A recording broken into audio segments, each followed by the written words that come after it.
एक नहीं कुछ।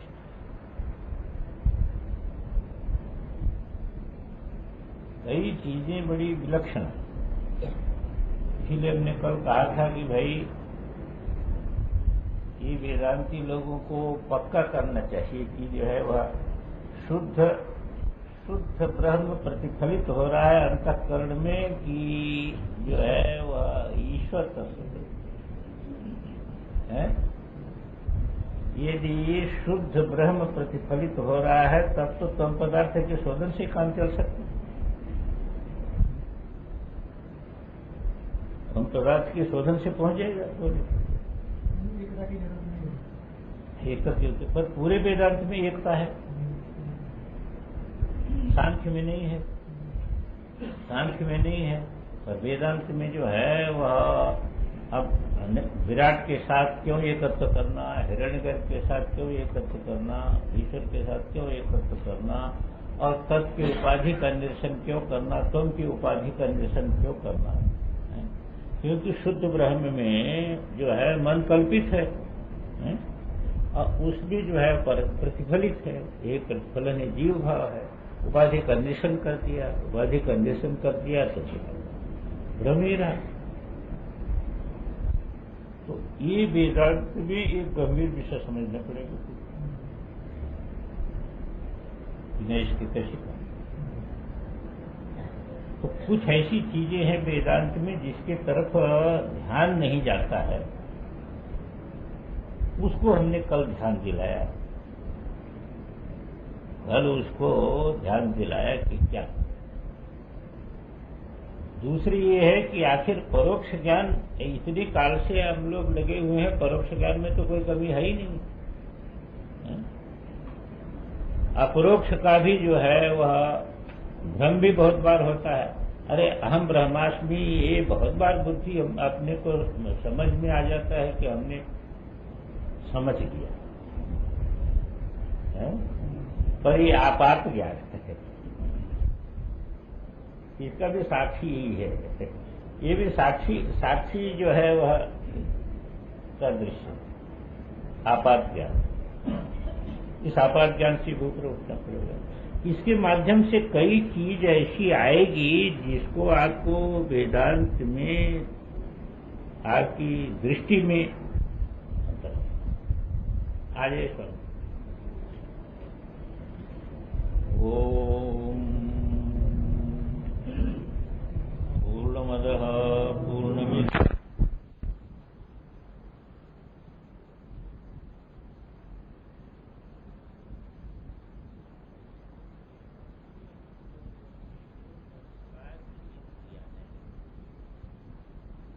वह श्रद्धा से गृहीत किया है, पर वो जगत के संस्कार हैं, असत संस्कार हैं, सत संस्कार नहीं। ध्यान में है ना? आपको बता दिया गया ये माता है, मान लिया। बता दिया गया ये पिता है, मान लिया। किससे माना? श्रद्धा से। पर ये सारी बातें जो बताई गई और जिसके अनुसार हमारे संस्कारों का गठन हुआ है, वो सब उपाधि को लेकर के है, वास्तविकता नहीं है उसमें। वो व्यवहारिक है। वो क्या है? व्यवहारिक ज्ञान, वास्तविक ज्ञान नहीं है वो। अब यदि उन संस्कारों को आप नहीं मिटाएंगे, शिथिल नहीं करेंगे, तो बुद्धि से जो आपको ज्ञान है कि मैं अहम ब्रह्मास्मि, वो काम करने वाला नहीं है, उसको बाधित नहीं कर सकता। इसलिए जब तक उसी श्रद्धा से, श्रद्धा गृहीत जो शास्त्र संस्कार है, उसकी भावना से वो संस्कार शिथिल होंगे आपके। श्रद्धा गृहीत जगत से जो संस्कार आपको मिले हैं, उसको मिटाने के लिए श्रद्धा गृहीत शास्त्र संस्कार होना चाहिए। यही शास्त्र भावना उपासना है, और इसका काम यही है उन संस्कारों को, वो जो है ये भावनात्मक जो संस्कार है उस तभी अपरोक्ष में पहुंचने का जो है कि शक्तियां। एक चीज। दूसरी चीज ये समझ लीजिए, ये जगत माइक है। आपको शास्त्र के अनुसार जो उपासना पद्धति मिलती है उसको आप श्रद्धा से गृहीत करेंगे, वो भावनात्मक है। इसलिए माइक जगत में ये चक्र आपको नहीं मिलेंगे। डॉक्टर खोजेगा तो उसको चक्र नहीं मिलेगा, है नहीं, पर उसी जो है उसी स्थल मिलेगा, रीढ़ की हड्डी मिलेगी, पॉइंट मिलेंगे, पर किसी चक्र का दर्शन कोई डॉक्टर जो है वह चीरफाड़ करके नहीं कर सकता है कि नहीं। पर तुम जो भावनात्मक हमारी उपासना होगी, उस उपासना के द्वारा हम चक्र का साक्षात्कार करें। वह भावनात्मक उपासना एक प्रकार की भी हो सकती है, दूसरे प्रकार की भी हो सकती है, समझे कि नहीं। उसमें कोई अंतर नहीं। जैसी भावना होगी उसी प्रकार का दर्शन होगा। इसलिए यदि शास्त्रों में विसंगति मालूम हो चक्रों के विषय में, अन्य के विषय में, तो नहीं घबराना चाहिए, क्योंकि वो जैसा गुरु का उपदेश है उसी के अनुसार, उसी को आधार बना करके जो है वह आपको दर्शन होगा और काम भी होगा। अरे शिव में, नर्मदेश्वर में साक्षात शिव दर्शन होगा और कार्य भी होगा, है। शालिग्राम में विष्णु दर्शन भी होगा और कार्य भी होगा। यहां तक कि उन चक्रों के विषय में तंत्र ग्रंथों में आया है कि जब प्रश्न आया कि चक्रों का मुख किधर है, अरे कमल है तो कमल का मुख ऊपर है कि कमल का मुख नीचे है कि दाएं है कि बाएं है। कहते वो ये जो कमल है, षटचक्र है ना, ये सर्वतोमुखी है। जिधर तुम जिस प्रकार के भावना से तुम उनको भेद करोगे वैसे दिखने लगेंगे। चिंतामणि में जैसा संकल्प करोगे वैसे भाषित होने लगेगा, ध्यान में है कि नहीं। इसलिए इसमें विषय में घबराना नहीं चाहिए। फिर भी जो है एक पद्धति है, एक प्रकार की मर्यादा है। यदि मुमुक्षु है तो उसको ऊर्ध्वमुख ही कमल का दर्शन होना चाहिए। सहस्रार को छोड़ करके बाकी सब कमलों का दर्शन ऊर्ध्वमुख ही होगा। इसमें षटचक्र का ज्ञान आपके लिए आवश्यक होगा, श्री चक्र का ज्ञान आपके लिए आवश्यक होगा, ये सब चीजें ऐसी। एक चीज ये ध्यान दिलाया हमने, क्योंकि शुभोदय का जो अर्थ हमने किया था वो यही किया था, शुभगाया उदय, एक अर्थ ये किया था। और शुभगाया उदयो यस्मात्, दो अर्थ करना। शुभगाया उदय, शुभगा यहां किसका नाम है? कुंडलिनी शक्ति का नाम है। शुभगा यहां कुंडलिनी शक्ति का नाम है। अब वो कुंडलिनी शक्ति का उदय, उसका उदय क्या है? षट चक्र भेदन पूर्वक जो है वह शिव स्थान में उसकी पहुंच। ध्यान में आए कि नहीं? ये बात ध्यान में आएगी नहीं? ये शुभगाया उदय। अब उस उदय के लिए जो साधन है वो साधन भी मिलेगा तुमको इसमें। अब यहां एक बात ध्यान में हम जरा अभी दिला दें तो अच्छा रहेगा।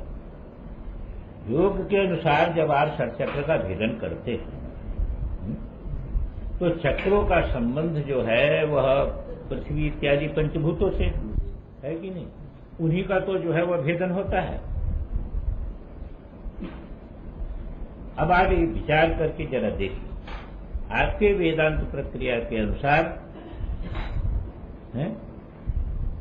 जो मनस्तत्व है वह सूक्ष्म भूत का कार्य है कि नहीं? पंचभूत का जब भेदन हो गया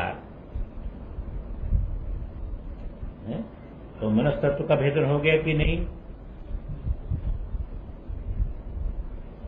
विचारिए। अरे भाई पंचभूतात्मक ही मन है ना, सूक्ष्म भूत का कार्य है न मन। तो पंचभूतों का जब भेदन हो गया तो मनस्तत्व का भेदन हो गया कि नहीं? फिर मनस्तत्व का क्या अर्थ है?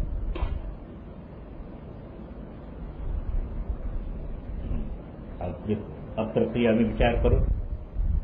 हिरण्यगर्भ के ऊपर भी है कोई कि नहीं है? और उसको आप शुद्ध सत्व कहते हैं कि नहीं? ईश्वर क्या है? उसकी उपाधि क्या है? शुद्ध सत्व। जीव की उपाधि मलिन सत्व, ईश्वर की उपाधि शुद्ध सत्व है। ये शुद्ध सत्व ही जो है वह मनस्तत्व का भेदन है। शुद्ध सत्व का भी भेदन करना पड़ेगा, इसीलिए तत्पदार्थ का शोधन हो।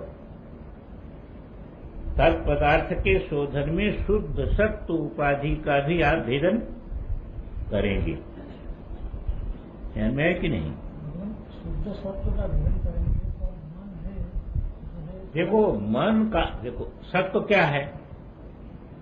अरे वही मलिन सत्व यहाँ आया। जैसे आप जो है ये जब यहाँ पर कारिका में आप ये देखते हैं, मांडूक्य उपनिषद में विश्व विराट का आपने भेदन किया, इसे ऊपर उठे, यही उदय है ना।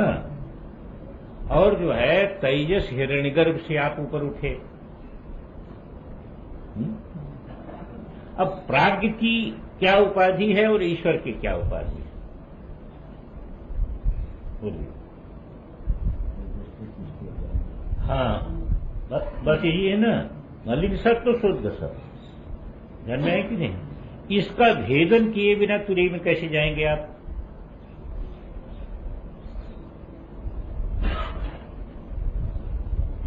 इसका भेदन किए बिना तुरीय में नहीं जाएंगे, इसलिए वो मन नहीं है, मनस्तत्व है।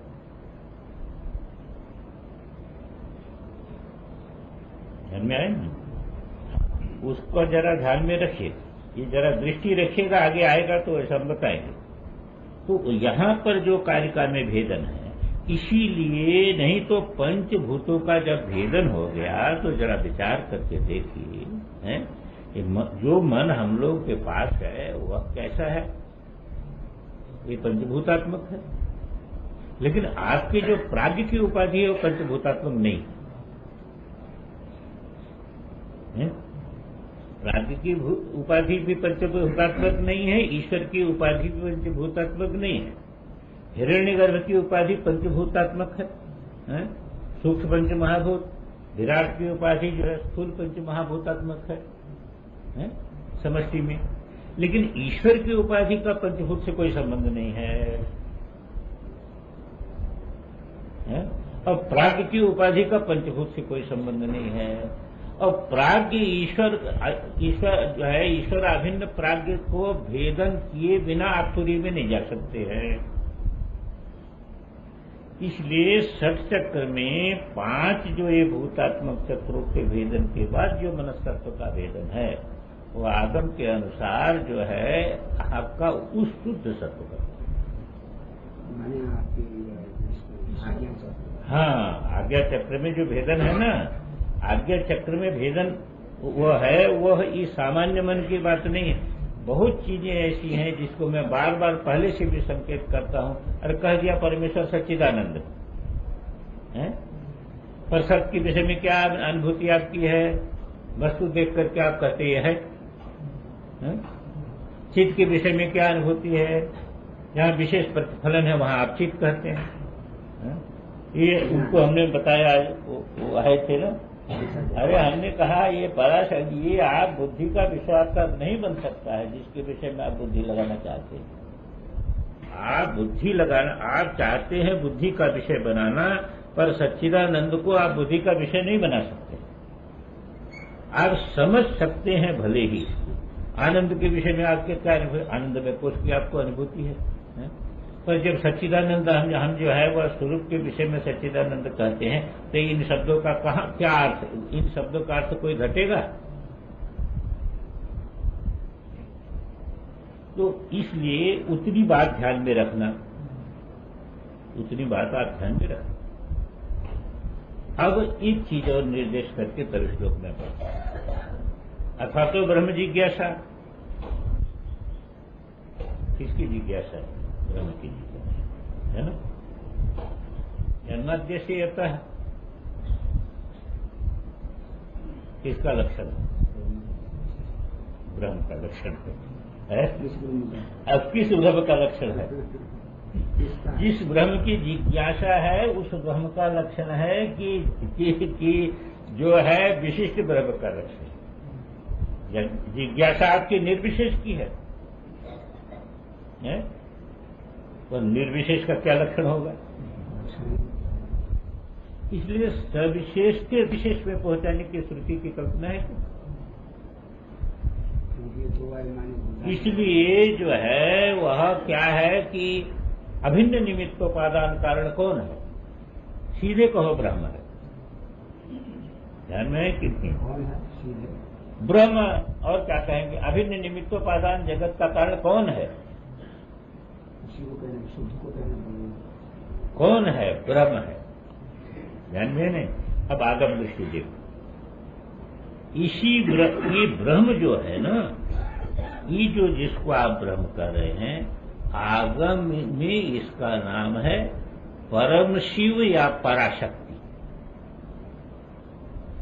पर वो नाम की पहुंच नहीं है उस तक, क्योंकि वो सामरस्य दशा है। वहां शिव भी नहीं कर सकते और शक्ति भी नहीं कर सकते। पर परम शिव से लक्षित, क्योंकि तत्व के अंतर्गत नहीं है वो, शिव से लेकर के पृथ्वी पर्यंत तत्व है। शिव शक्ति दोनों तत्व, ये तत्व है, उसके ऊपर है। हाँ, उसके ऊपर है वो, पर उसको हम शिव भी नहीं कह सकते। और वो तत्व नहीं, तत्वातीत है वो, तत्वातीत है। आएगा इसमें आपके, ये आएगा, सीधे आएगा। वो तत्वातीत है और वही दशा सामरस्य दशा है, क्योंकि वहां शक्ति और शिव समरस है। शिव शक्ति में सामरस्य नहीं, कहाँ?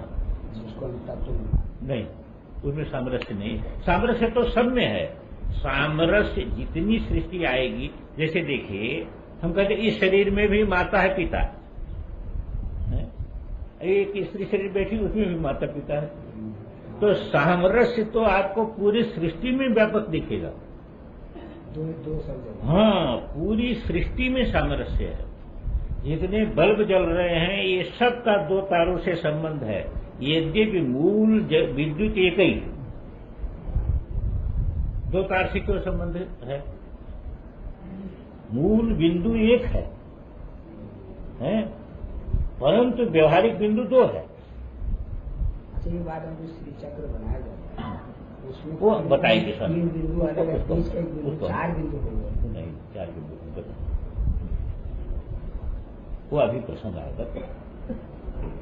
नहीं तो ये चतुर्मास में भी नहीं हो पाएगा, तो ऐसा हो जाएगा। मैं बताऊंगा क्योंकि उसका प्रसंग आएगा, दोहरा समझ। इतनी बात को ध्यान में रखे। तो यहां मैं ये कह रहा था, ये जो सामरस्य शब्द इनका था, यहां पर इसीलिए क्या होता है, यहां पर अलग नहीं होता है। क्या होता है? रुद्र, रुद्राणी, उसी को रुद्र कह दीजिए, उसी को रुद्राणी कह दीजिए, उसी को रुद्राक कह दीजिए और उसी को रुद्र, क्योंकि अलग तो आप कर नहीं सकते। आप उसी को रुद्र कहना पड़ता है, उसी को रुद्राणी कहना पड़ता है। सामरस्य को ध्यान में रखें। तो इतने वेदांत में और इसमें, वेदांत में और इसमें इतना मात्रा अंतर ध्यान दीजिएगा कि वह निर्विशेष ब्रह्म में वो कहेंगे शक्ति संबंध नहीं मानेंगे। ये कहते हैं वो शक्ति आखिर नहीं आप मानोगे, पर आई कहां से? इसलिए उसमें शक्ति योग्यता माननी पड़ेगी कि नहीं? हम कहते शक्ति, कार्य के बिना शक्ति कह नहीं सकते, ये बात तो ठीक है। इतनी बात समझने के है, कार्य के बिना शक्ति तो नहीं। हाँ, कार्य के बिना शक्ति, हाँ, कार्य के बिना शक्ति कह नहीं सकती है, पर वो सामर्थ्य है कि नहीं पहले से वेदांती बस हदीस बचनी, आपकी परिभाषा वही बढ़िया है हमारी। क्या क्या आप कहते हैं? असमर्थ, मैंने सामर्थ्य नहीं है, सामर्थ्य असमर्थ है आप कहने में, बस यही अनिर्वचनीय है और क्या है। तो यहाँ पर जरा ध्यान दीजिएगा, हैं? तो ये बात ध्यान में देखिए, उसी का नाम सामरस्य, और उसको आप शक्ति भी नहीं कह सकते और शिव भी नहीं कर सकते, पर उसी को परम शिव से लक्षित करेंगे और उसी को पराशक्ति से लक्षित करेंगे। पराशक्ति भी उसी का नाम है और माने परम शिव शब्द से लक्षित करेंगे, जैसे वेदांत में लक्षित करेंगे, क्योंकि शब्द का विषय नहीं है, शब्द का विषय नहीं है, तो वेदांत में भी तो लक्षणा से बनेगा कि नहीं? वेदांत में लक्षण से बनेगा, तो वहां पर शिव से लक्षित करेंगे अथवा पराशक्ति से लक्षित करेंगे, पर वह पर शिव शब्द का भी विषय नहीं है और पराशक्ति शब्द का भी विषय नहीं है, और वह निर्विषय है। पौराणिक जीवा के पास चल रहा था महाराज जी का, उसमें जो शिव शब्द का प्रयोग हुआ था, पर यहाँ हम जो शिव शब्द का प्रयोग करेंगे तो अंतर होगा। अरे भाई यहाँ भी शिव, आप वो आएगा तो हम बताएंगे। देखो, अरे हम कहते हैं आप पहले आगम की दृष्टि सुनने का प्रयास करें, समझने का। ब्रह्मा का नाम भी शिव है, विष्णु का नाम भी शिव है, रुद्र का नाम भी शिव है, सदाशिव का नाम भी शिव है, शिव का नाम भी शिव है, समझे कि नहीं? श्लोक हम बोल देंगे आपको, ये सब पंच शिवा, ये पांचों का नाम शिव है। ये बात ऐसी है, शिवो महेश्वर रुद्रो विष्णु पितामह, हाँ ये सब ये पांच हो गए, ये पांच हो गए, ये सब शिव है। पांच में पांच को ही भेद बताएगा उसमें। अब बताओ, ये सब शिव है।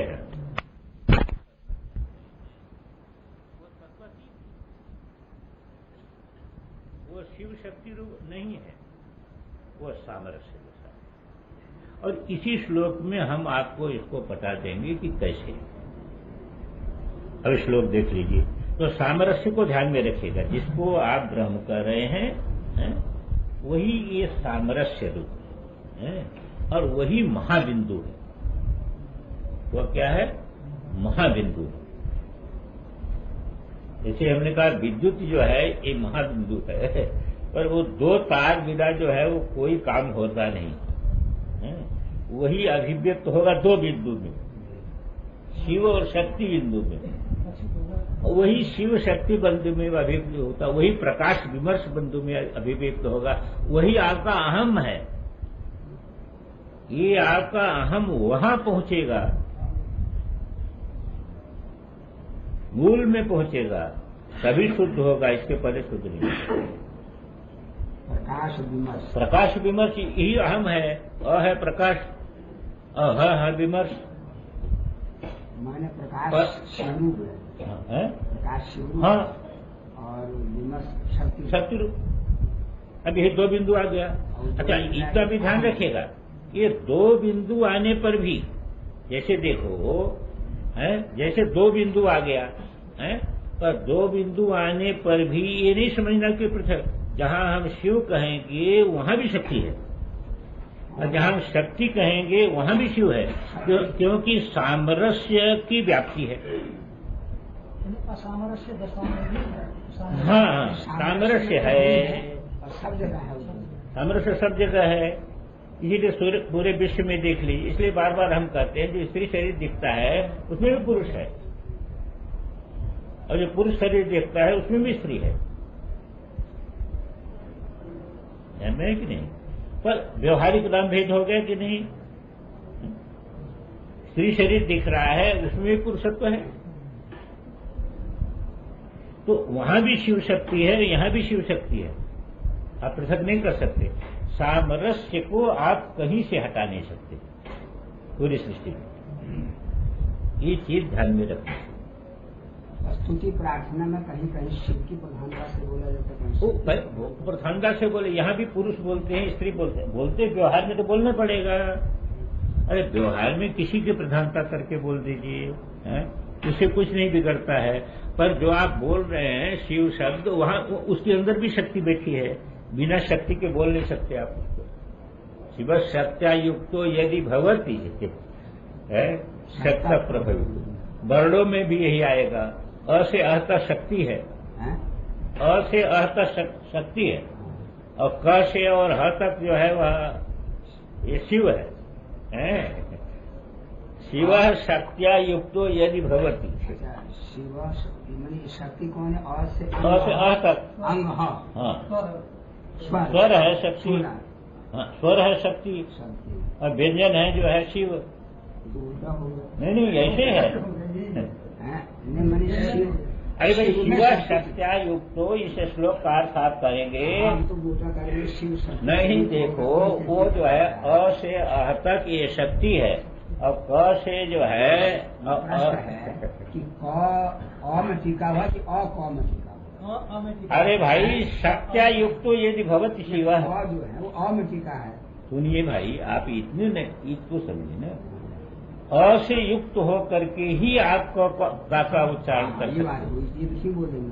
अ से युक्त होकर अ माने आपने शिव को बोल दिया। नहीं शक्ति बोला, शक्ति है। यही तो बात है, समझे ना? ये तो बात, जितना भी सृष्टि कार्य आएगा समझे कि नहीं, उसमें विभाग होगा तो विभाग और शक्ति विभाग है, शिव विभाग है। यहाँ पर व्यंजन स्वर के अधीन होता है। अरे स्वर के अधीन होता है तो शिव शक्ति के अधीन होता है। पर देखो अभी देखिए स्वामी जी, आप लोग जरा 10 मिनट रुक जाए, इस श्लोक का मैं अर्थ कर लूंगा, उसके बाद आपको जो शंका होगी वो शंका आप कल कर सकते हैं। पर इस श्लोक का अर्थ के पहले शंका मत करिए। यानी ऐसा है गौड़पादाचार्य भगवान का, इसको जब आप इसका अर्थ समझ लीजिए और उसके बाद जब आपके मन में कोई शंका होगी तो वो आप शंका पूछ सकते हैं। यदि सभी शंकाओं का एक श्लोक में उत्तर नहीं होगा, बहुत श्लोक हैं, 52 श्लोक है इसमें, 52 आपके अक्षर हैं तो 52 श्लोक है इसमें। भवानी त्वां वंदे भव महिषी सच्चे सुख बभू।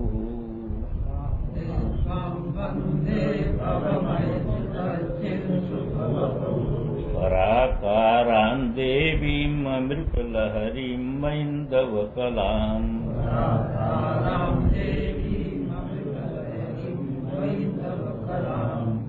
महाकालातीतां कलितशरणी कल्पिततनुम्।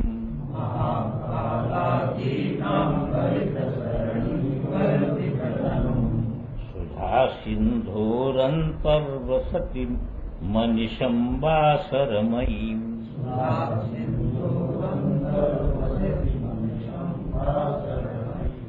इसका जो अन्वय होगा, खंडवान्वय, इसका जो है अन्वय आएगा, तो अहम ही कर्ता बनेगा। बंदे का कर्ता कौन बनेगा? अहम बंदे, अहम त्वाम बंदे। ध्यान में है कि नहीं? पर 2 संबोधन है जिसके तरफ आप ध्यान दीजिएगा, एक भवानी, एक भव महिषी, ये 2 संबोधन। एक संबोधन निर्विशेष है स्वरूप का है, एक संबोधन सविशेष स्वरूप का है। ये 2 संबोधन जो दिया, एक निर्विशेष स्वरूप का संबोधन दिया और एक सविशेष स्वरूप का संबोधन दिया। वही निर्विशेष है और वही सविशेष है। ध्यान में है कि नहीं? इसको जरा बैठा लीजिएगा। एक निर्विशेष स्वरूप का संबोधन दिया और एक सविशेष स्वरूप का संबोधन दिया। अच्छा, अब ये जो है ये भवानी निर्विशेष स्वरूप का संबोधन है। भवति अस्मात् इति भव, समझे ना? भवति अस्मात् इति भव, अब प्रत्यय होता है। भू धातु से क्या प्रत्यय होगा? अप नाम का प्रत्यय होता है और नीक होने पर आनुक हो जाता है। आनुक होने से भवानी शब्द बने। जन्माद्यस्यतः, जन्माद्यस्यतः, इसके द्वारा किसको लक्ष्य किया? ब्रह्म। उसके द्वारा किसको लक्षित किया ना? लक्षित ब्रह्म हुआ, निर्विशेष है। ये भवानी शब्द जो है, क्योंकि हम बार बार बोलते ही हैं अभिन्न निमित्तोपादान कारण ब्रह्म है, सीधी बात है, हैं? अभिन्न निमित्तोपादान कारण जो है मूल, वो मूल को भवानी शब्द से भवती अस्मात् भव यहाँ तो बन गया। हाँ। अब भवानी बनाना अब मीप कर दिया, अनुख हो गया, सूत्र है उसके भाई है नहीं पत्नी अर्थ में नहीं है यहाँ, नहीं वहाँ देखो पत्नी अर्थ में नहीं है, व्याकरण नहीं पढ़ा है। देखो पत्नी अर्थ में यहाँ पर नहीं है, भव शब्द का जो है ये पत्नी अर्थ में नहीं है, यहाँ पर भव की पत्नी नहीं है, पर जो भवते अस्मात् इति भवः, अब जो है इतना मात्र आपने किया, अब जो है स्त्रीलिंग में जो है वह भवानी शब्द बनेगा। मैंने कहने पुरुष को तो पुरुष लिंग में शब्द है, बस इतना मात्र, उतने मात्रा में भवानी शब्द बनेगा, इसको ध्यान में रखना। अब एक चीज और इसमें जरा रहस्य, अब व्याकरण के लोग जो है उसको समझेंगे। हमारा साधन जो आएगा, हे भवानी त्वाम अनिशम बंदे, ये साधन क्या है? हाँ, माने अनिशम बंदे, जो कहा आसुप्ते रामृते कालम नैज वेदांत चिंतया, वो क्या है? ये विशिष्ट अहंता को समर्पित बंदे का है, तो ये तो साधन है। और साध्य क्या बनेगा इसमें? त्वम भवानी, अहम त्वम भवानी, समझे ना? अब हम अपने मन से नहीं कर रहे हैं। देखिए शंकराचार्य भगवान ने इसके ऊपर श्लोक जो लिखा, याद है तुमको? तुम तो याद रखे नहीं। भवानी भवानी तुम, ये कृष्ण नहीं, अर्थ ऐसा है, मैं श्लोक भी बोल रहा हूं, सौंदर्य कि वहां पर ये है कि तुम मई दासे कृपाम कुरु, वो मन में प्रार्थना करने के लिए चलता है कि भवानी त्वं दासे मई भीतर दृष्टिम सकरुणाम, हे भवानी मई दासे, मैं आपका भक्त हूं, इसलिए सकरुणाम दृष्टिम भीतर, हमारे ऊपर करुणा की दृष्टि आप बरसाओ। ऐसा मन में रख करके स्तुति करना शुरू करता है। तो क्या बोलता है? भवानी त्वम।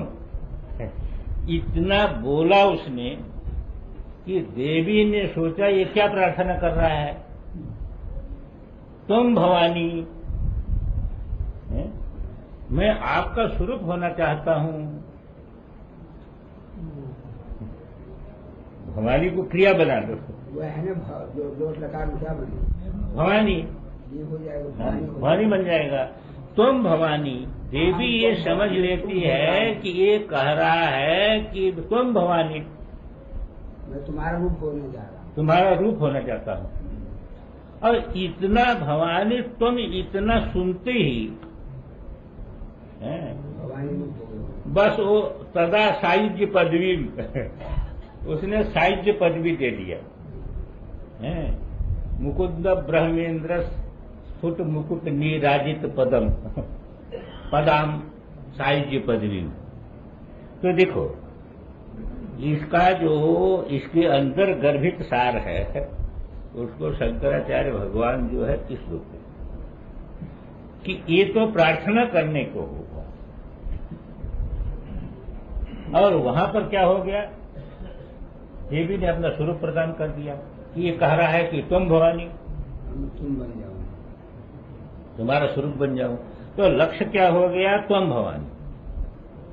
और साधन क्या हो गया कि अहम त्वाम, हे भवानी अहम त्वाम बंदे अनिशम बंदे, अनिशम को ध्यान रखिए। अब इसमें जरा ध्यान देंगे आप तो कुछ निर्विशेष के शब्द आएंगे, कुछ सविशेष के शब्द आएंगे। भवानी निर्विशेष हो गया है और भव महिषी सविशेष हो गया। और यदि ऐसा अर्थ आप भवानी का कर लेंगे तब भव महिषी का अर्थ नहीं बनेगा, फिर पुनरुक्ति दोष हो जाएगा। यदि आप भवानी का अर्थ और भव महिषी के अर्थ में अंतर नहीं करेंगे तो पुनरुक्ति दोष हो जाएगा। तो भवानी ये निर्विशेष संबोधन है और भव महिषी एक सविशेष संबोधन है। स्वामी वो मैं बताऊंगा, भव महिषी के विषय में भी बता। अब महिषी मैंने रानी है, महादेव की पत्नी, भवानी के बाद भविष्य पत्नी करेंगे, उसके बाद भविष्य। अभी देखिए उसको विषय में हम बताएंगे। अभी एक एक चीज बैठाते चलिए। अब आगे आएगा पराकारम, ये निर्विशेष स्वरूप।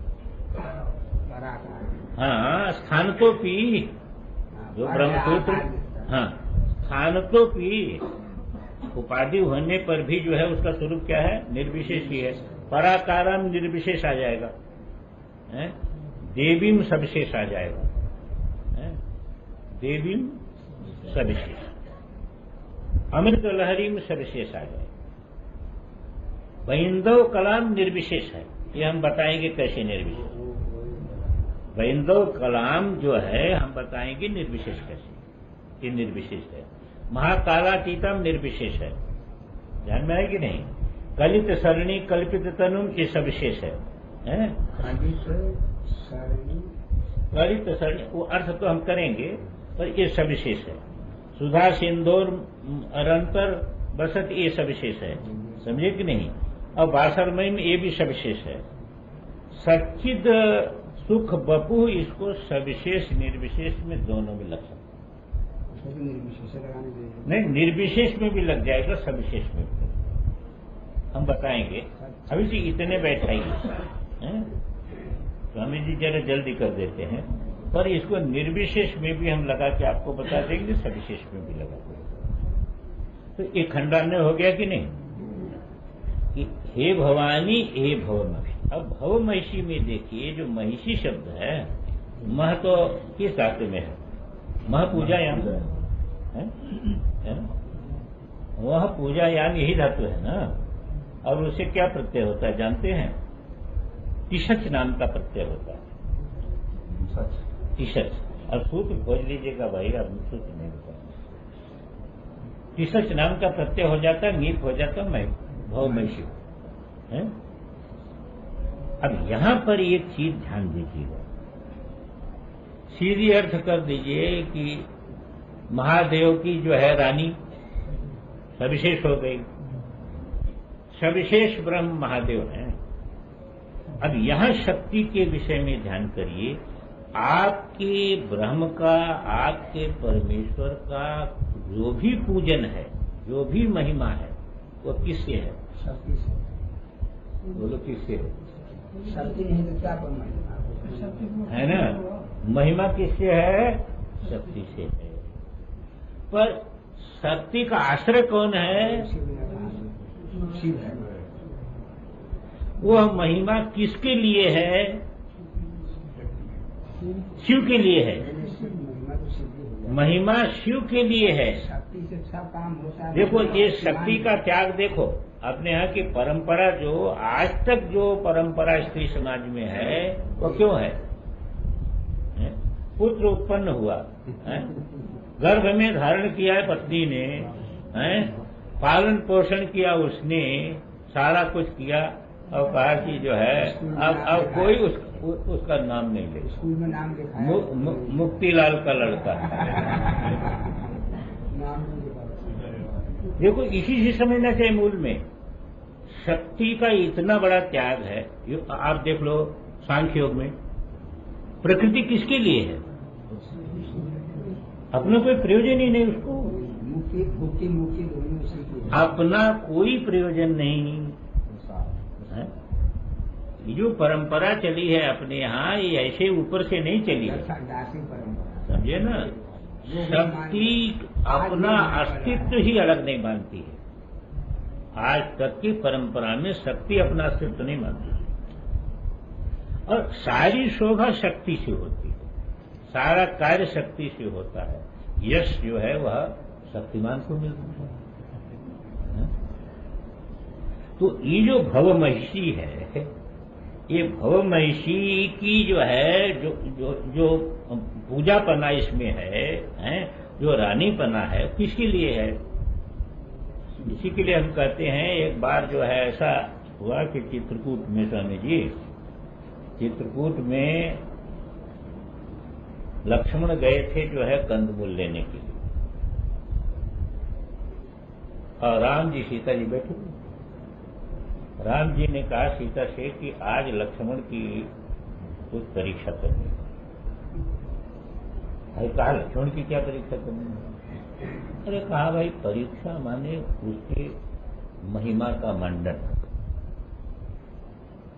कहा इसके लिए क्या करना पड़ेगा? कहा हम दोनों झगड़ा करें। अरे भाई महिमा कैसे बनी? हम दोनों झगड़ा करें। अब क्या झगड़ा है? कहा तुम कहो कि हमारे चरण अति सुंदर है, हम कहेंगे नहीं तुम्हारे से सुंदर हमारे चरण है। झगड़ा शुरू हो गया। लक्ष्मण आए,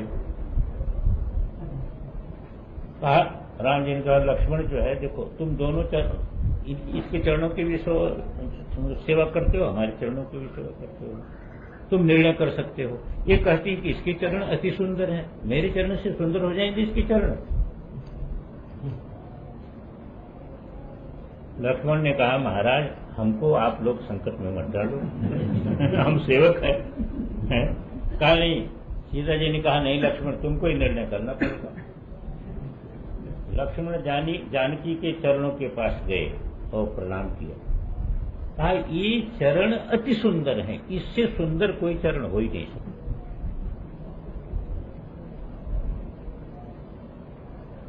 जानकी ने कहा देखो देखो है? हमने कहा था पहले ना, लक्ष्मण ने वही कहा ना, इससे चरण सुंदर हो ही नहीं सकते। लक्ष्मण ने कहा माता अभी मेरी बात पूरी नहीं हुई। कहा अब क्या है, निर्णय कर दिया, अब क्या पूरी नहीं हुई? तो राम जी के चरणों पर गए, वहां प्रणाम किया। कहा कि उन चरणों की शोभा इन चरणों से है।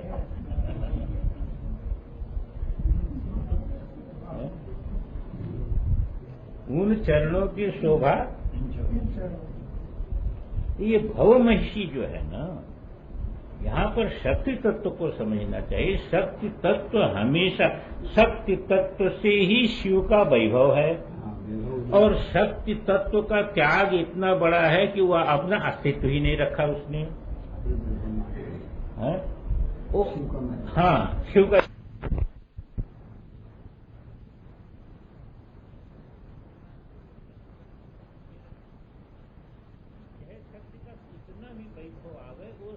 का ही वैभव, क्योंकि वो शिव के लिए है और उसकी सत्ता शिव में है, इसलिए प्रसन्न नहीं कर सकते। यही अभिनव भाव संबंध है। इसी को आगम के लोग क्या मानते हैं? अभिनव भाव संबंध। अब ये तो दो संबोधनों के विषय में हमने बात कह दी। तो ये है कि जितनी भी ये शक्ति की शोभा आएगी, जितना सौंदर्य है वह काय के लिए है? शक्तिमान के लिए है? अब यहां भी अपने में आप समझ लीजिए, ये सारा ईदम जो है ना, ये सारा ईदम किसके लिए है? हम के लिए मानना पड़ेगा। बिल्कुल, सारा ईदम अहम के लिए है? पर हमारा अहम ऐसे जगह चला गया कि ईदम के पीछे भाग रहा। ईदम आपके पीछे नहीं दौड़ रहा, वो भोक्ता के लिए। हाँ, शिव ने कहा कि सब अनजानो न लिपे थे कालिका में, तुम बता। कहने का तात्पर्य यह है कि सारा ईदम आपके लिए है, पर आप अपने स्वरूप में नहीं प्रतिष्ठित हैं, तो भूल करके ईदम के पीछे लग रहे हैं। अरे ईदम तो आपके लिए है, ईदम के लिए भगना भी तो अहम अरे भाई इदम के लिए भटक रहा, तो हमको भूल के भटक रहा है ना। जो भाई अपना भोग है, इसी को उन्होंने संकेत अपना भोग है, वो तो अपने है, दूसरे का है ही नहीं है, उसके पीछे भटकने की क्या जरूरत है, वो तो अपना है ही है। इसीलिए कोई अहम में केंद्रित हो जाता है तो ईदम उसका चक्कर मारता है, पर उसको फुर्सत नहीं। आप ध्यान दीजिए, कोई अहम में केंद्रित हो जाता है तो ईदम उसके चारों तरफ चक्कर मारता है। क्या करेगा? चेतन के बिना रहेगा नहीं, कहाँ रहेगा? उसी के लिए है। तो सांख्य की दृष्टि से देखिए, चाहे किसी भी दृष्टि से, वहां भी प्रकृति का अपना कोई स्वार्थ नहीं, उसका स्वार्थ है ही नहीं है। यही परंपरा अपने यहाँ ये हुआ कि पत्नी का कोई स्वार्थ है ही नहीं, उसका सारा कुछ पति के लिए, ये उपासना, ये विलक्षणता। ये दो शब्द ईदम। अब इतना ध्यान दीजिएगा कि ये त्वाम जो कह दिया ना, ये त्वाम के साथ पहले आप बैंदव कलाम को जोड़िए। त्वाम बैंदव कलाम अनिशम बंदे। ये बैंदव कला इसलिए हमने कहा, इसको पहले समझ लेने की बात है कि ये बैंदव कला शब्द जो है ऐसे समझ में आपके नहीं आएगा। यहां बिंदु जो है ना, बिंदु माने कारण, बिंदु माने कारण। जो कारण है, जन्माद्य से यतः जो कारण है, उस कारण में जो नित्य शक्ति है, जिसको भाष्यकार भगवान ने बार बार निर्देश करते हैं कि नित्य दृष्टि अनित्य दृष्टि, इंद्रिय बुद्धि इत्यादि के संबंध से जो हमारी शक्ति दिखाई देती है वो अनित्य है। ध्यान में है कि नहीं? पर स्वरूप में जो है नित्य है। यद्यपि स्वरूप में समझने की बात है, क्योंकि स्वरूप में आपको ऐसा दिख नहीं सकता, विद्युत में ये प्रकाश नहीं दिख सकता है, बल्ब में जो दिखाई दे रहा है। ध्यान में है कि नहीं? पर यह बल्ब में दिखने वाला अनित्य प्रकाश है, और यह नित्य विद्युत में जो नित्य प्रकाश है उसी की अभिव्यक्ति, उसी की उपाधि के द्वारा अभिव्यक्ति है। ये बल्ब की बपोती नहीं है।